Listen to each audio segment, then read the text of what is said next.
You think you know Voldemort? The movies showed you a villain, but the books revealed a tragedy. In Half-Blood Prince, Dumbledore takes Harry on a journey through memories that completely change how we understand the Dark Lord. And the films, they cut almost all of it. Today, I'm revealing Voldemort's complete timeline that the movies never showed you, the shocking backstory of Tom Riddle from the Half-Blood Prince book. Trust me, by the end of this video, you'll understand why Voldemort became the monster he is. And it's more heartbreaking than you think. But before we dive into Voldemort's twisted past, if you love deep dives into what the Harry Potter movies left out, you're in the right place. I've already covered how Book Ron and Book Ginny were robbed of their best moments. Now it's Voldemort's turn. Hit that subscribe button and the bell icon so you never miss these book versus movie deep dives. Trust me, there's so much more to explore. Now, let's enter the memories.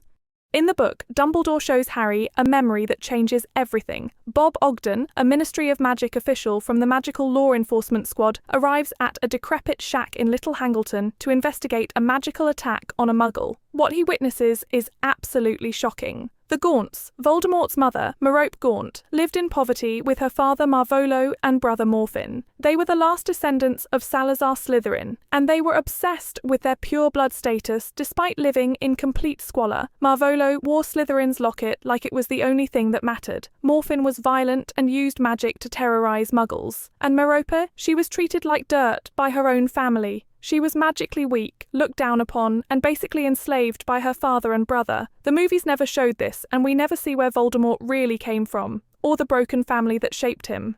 Voldemort's beginning.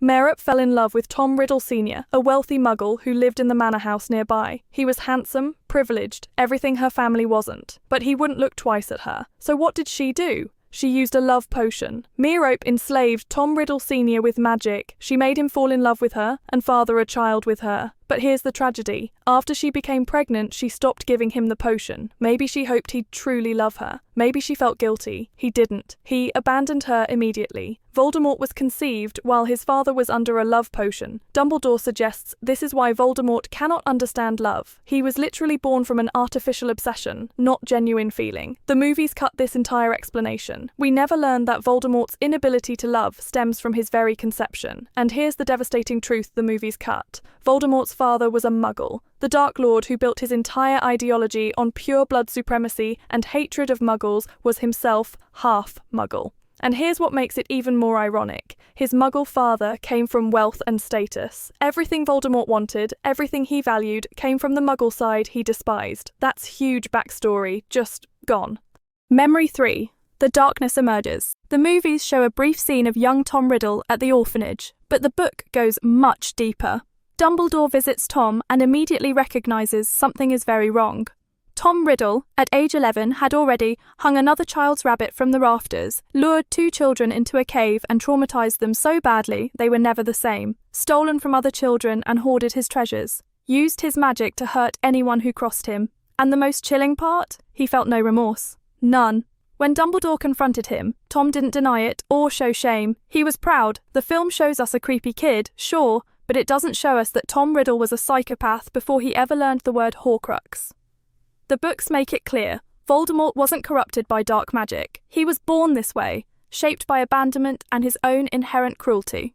After learning about his heritage, teenage Tom Riddle tracked down his father's family. Tom Riddle Sr., his grandmother and his grandfather all lived in the Riddle Manor, and Voldemort murdered all 3 of them. But here's what makes it even darker. He framed his uncle, Morphin Gaunt, for the murders. Morphin died in Azkaban, still believing he'd killed the Riddles. Dumbledore shows Harry this memory and explains. He killed his father because he abandoned him and his mother.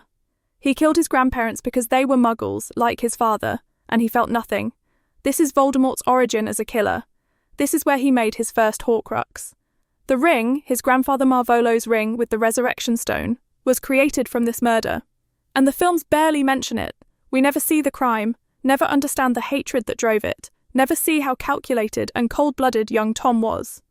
One of the most important memories in the book involves Hepzibah Smith, a wealthy witch who collected magical artifacts. She owned Helga Hufflepuff's cup and Salazar Slytherin's locket, 2 future Horcruxes. Tom Riddle, now working at Borgin & Burke's, charmed his way into her home. He pretended to be interested in her, flattered her, made her trust him. But then, he murdered her, stole both artifacts, and framed her house elf, Hokey, for accidentally poisoning her. Dumbledore shows this memory to teach Harry about Voldemort's methods. manipulation, murder, and framing others. The films completely cut Hepzibah Smith. We never see how Voldemort acquired 2 of his Horcruxes. We never see the pattern of his killings. Harry loses crucial insight into how Voldemort operates. So there you have it. The movies gave us a snake-faced villain who wants to kill Harry Potter, but the books gave us so much more. They showed us a boy abandoned by his father, raised without love, who became incapable of feeling it. They showed us a teenager who murdered his own family out of pure hatred. They showed us a man who turned himself into something less than human in his quest for immortality. Voldemort isn't just evil, he's a tragedy. He's what happens when someone born into darkness never finds a single ray of light. The movies robbed us of understanding the greatest villain in the series. But here's what I want to know. Do you think Voldemort could have been saved? Could he have turned out differently? Or was he always destined to become the Dark Lord? If this video opened your eyes to what Half-Blood Prince should have been, then you need to subscribe. I'm not stopping here. From missing character moments to entire plot lines the movies erased, we're covering it all. Hit that subscribe button, smash the like if you enjoyed this, and drop a comment telling me, what cut content from Half-Blood Prince do you wish made it to the screen? I'll see you in the next one, where we dive even deeper into what the movies left behind. Until then, mischief managed.